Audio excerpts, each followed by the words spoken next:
আমরা যারা ফেসবুকে কাজ করি আমাদের রিচ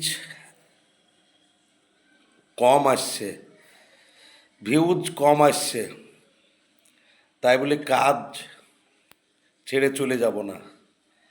রিচ কম আসার কারণ আমরা অন্যের ভিডিও দেখছি না মনে হয়, এবং অন্যের ভিডিওতে লাইক কমেন্ট করছি না, তার জন্য আমাদের রিচ কম আসছে।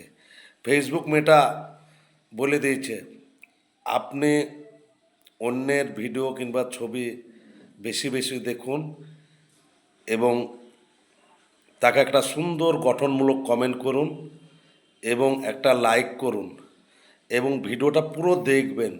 পুরো ভিডিওটা দেখলে আপনার রিচও বাড়বে, এঙ্গেজমেন্টও বাড়বে এবং আপনি যে কাজের জন্য এখানে এসেছেন সেটা সাফল্য পাবেন।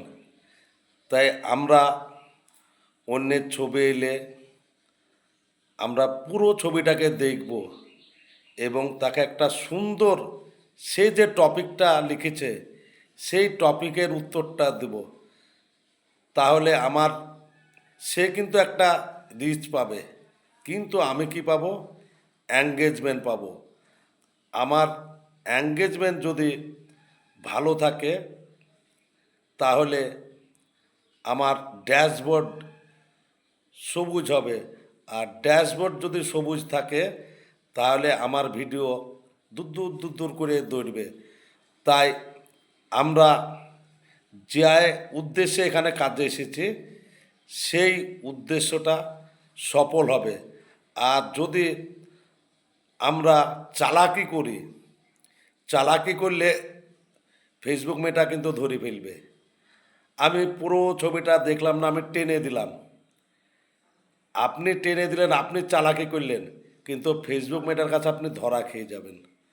তাহলে আমরা অন্যের ছবি দেখব এবং তাকে একটা সুন্দর গঠন কমেন্ট করব, সে কোন উদ্দেশ্যে ভিডিও ছেড়েছে, সে কি বলতে চাইছে, সেই টপিকের উত্তর দেব। তাহলে আমরা কিন্তু সফল হব, তাছাড়া আমরা এখানে সফল হতে পারবো না। তাছাড়া আমাদের উদ্দেশ্য ফেল হয়ে যাবে, কারণ আমি যে উদ্দেশ্যে এখানে কাজ করতে নেমেছি সেই কাজটাই বৃথা হয়ে যাবে। তাহলে আমাদের কি কাজ? অন্যের ছবি কিংবা ভিডিও এলে তাকে একটা গঠনমূলক কমেন্ট করা এবং তাকে লাইক করা, এবং পারলে আমি যদি আমার চয়েসফুলি হয় তাহলে একটা শেয়ার করব। সকলে ভালো থাকবেন। আসসালামু আলাইকুম।